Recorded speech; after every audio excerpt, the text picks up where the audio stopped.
In a tale that would grip the United Kingdom and make headlines around the world, John Darwin, seemingly a dedicated husband and father, vanished in the rough waters off the coast of Hartlepool in 2002.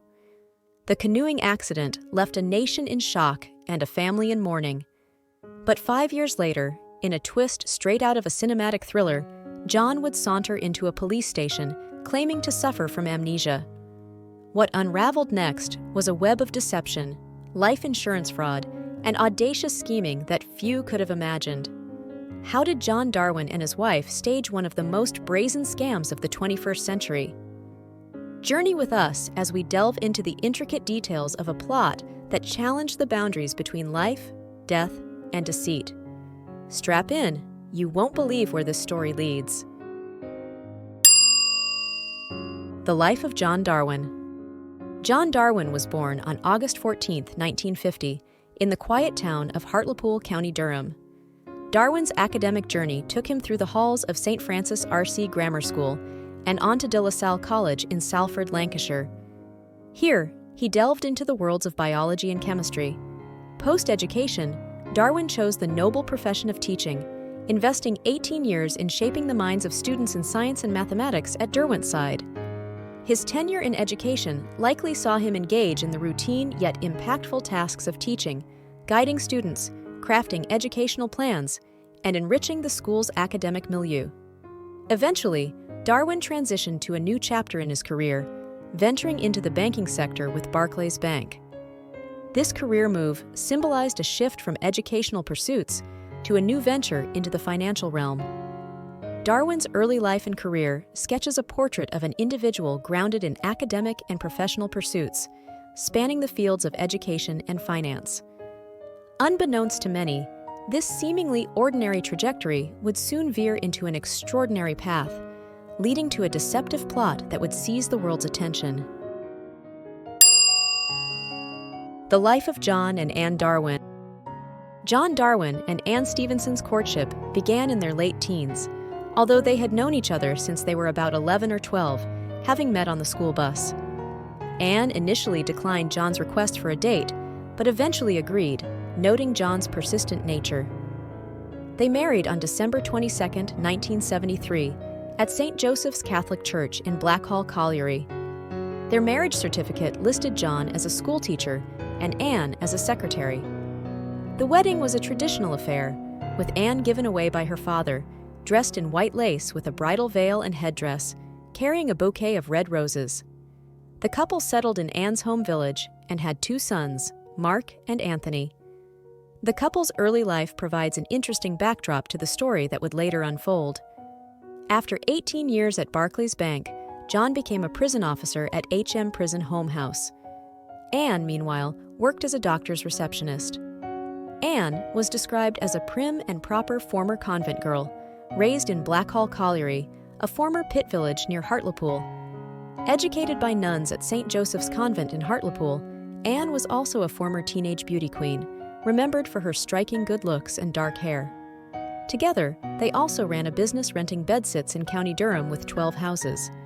However, financial difficulties began after they purchased 2 houses in Seaton Carew in December 2000, leading them into debt and setting the stage for the fraudulent scheme they would later devise.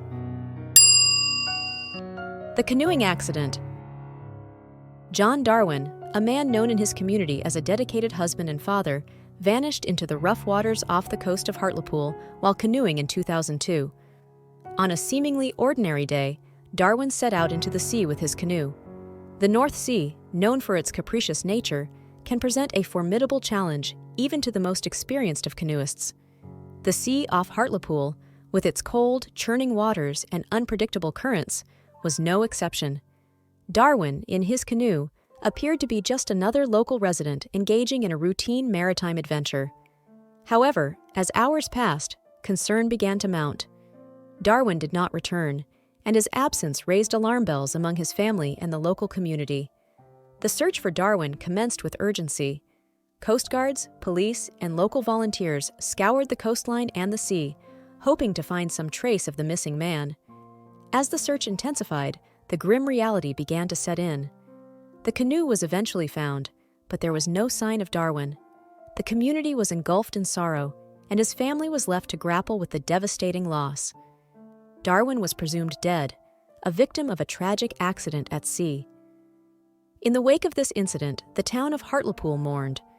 Darwin was remembered as a respected teacher and a family man.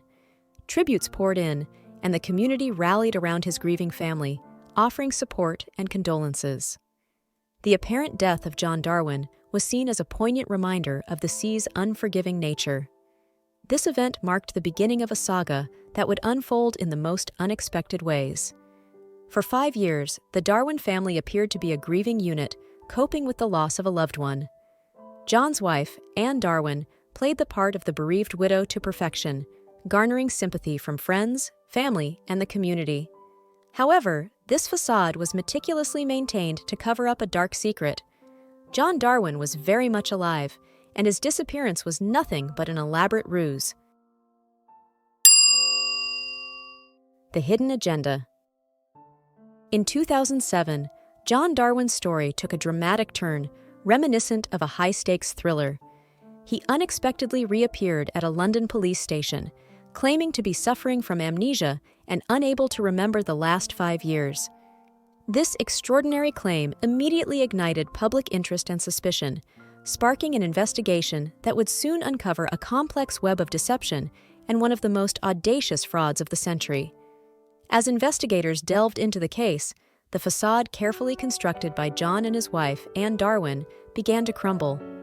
What emerged was a tale of deceit skillfully orchestrated to defraud insurance companies and escape financial ruin. The couple had meticulously staged John's disappearance during a canoeing trip in 2002, creating the illusion of a tragic accident at sea. Anne played the part of the grieving widow to perfection, eliciting sympathy from their community, friends, and even their sons who were unaware of the deceit. The depth of their planning was astonishing. John Darwin had acquired a false passport and established a new life in Panama, all while remaining hidden from the public eye. This level of duplicity required careful coordination and a willingness to deceive those closest to them. The couple maintained this facade for years, with Anne Darwin managing their affairs in the UK, while John lived clandestinely, occasionally sneaking back to visit her. As the investigation unfolded, evidence of their deception surfaced, and the impact of the revelation was far-reaching. The community that had sympathized with Anne Darwin felt betrayed. The couple's sons, who had mourned their father, were left to grapple with the reality that they had been deceived by their parents. The case raised questions about trust, morality, and the extremes people might resort to in times of financial crisis. The second half of John's plan. John Darwin's return and claim of amnesia were part of his plan to reintegrate himself back into society without raising suspicion. However, the plot began to crumble as investigators delved deeper. The discovery of a photo of the couple in Panama, taken during the period when John was presumed dead, was a pivotal piece of evidence that led to the couple's downfall. This photo, taken after John's supposed death, was undeniable proof of the scam. Confronted with this evidence, the facade they had so carefully constructed fell apart. The truth. The investigation into this case quickly revealed the extent of the deception. The Darwins had used the insurance money to clear their debts and finance a new life in Central America. They had purchased property in Panama and had even begun to establish a new community of expatriates. The level of detail in their planning was astonishing. They had created a new identity for John, complete with a false passport, and had meticulously avoided leaving any trace of their life together during the years of John's supposed disappearance, at least initially. The UK police, while investigating the case, harbored suspicions about Darwin's alleged death, especially due to the activities of his wife, Anne. Despite portraying herself as a grief-stricken widow, Anne's actions raised red flags, leading the authorities to question the authenticity of her husband's disappearance. Anne Darwin's behavior was inconsistent with that of a mourning widow. She embarked on multiple foreign holidays, which seemed unusual for someone who had recently lost a spouse under tragic circumstances. These trips were not just leisurely getaways, they were part of a larger scheme that involved relocating to Panama. The choice of Panama was strategic, as the country is known for its favorable tax laws and privacy policies, making it an attractive destination for those looking to conceal assets. Moreover, Anne's decision to sell the family home in Hartlepool was another piece of the puzzle that didn't fit. The house sale was not just a matter of downsizing or changing locations. It was part of a plan to transfer significant sums of money abroad. The Darwins aimed to start a new life in Panama, far away from the prying eyes of the UK authorities and the public. The sale of their home was a critical step in funding this new chapter in their lives. The transfer of large sums of money abroad further piqued the interest of the police. In a typical scenario of bereavement, one might expect financial stability to be a priority, not the movement of large amounts of money to foreign accounts. This activity suggested premeditation and a well-orchestrated plan, not the actions of a grieving widow. The unraveling of this plot led to widespread public fascination and media coverage. The story of the Canoe Man, as John Darwin came to be known, became a symbol of the lengths to which people could go for financial gain. It was a story that blurred the lines between truth and fiction, life and death, morality and deceit. The impact on their sons. John and Anne Darwin's sons, Mark and Anthony, experienced a tumultuous and emotionally charged journey in dealing with both the supposed death of their father and the shocking revelation of his survival and participation in a fraud scheme. During this period, Mark and Anthony were entirely unaware of the scheme and were actively involved in comforting their mother. The family's grief was palpable, with Mark recalling the distress he felt when choosing mementos of his late father, such as his watch and cufflinks, which overwhelmed him with emotions and memories. The truth's revelation in 2007 that John was alive and had been part of an elaborate insurance scam was devastating for both sons. They were confronted with the harsh reality that their parents had deceitfully manipulated them, leading to feelings of immense betrayal. This discovery was particularly shocking for Anthony, who was in Canada when he learned of his father's disappearance, and initially thought the photograph of his parents in Panama was a result of Photoshop.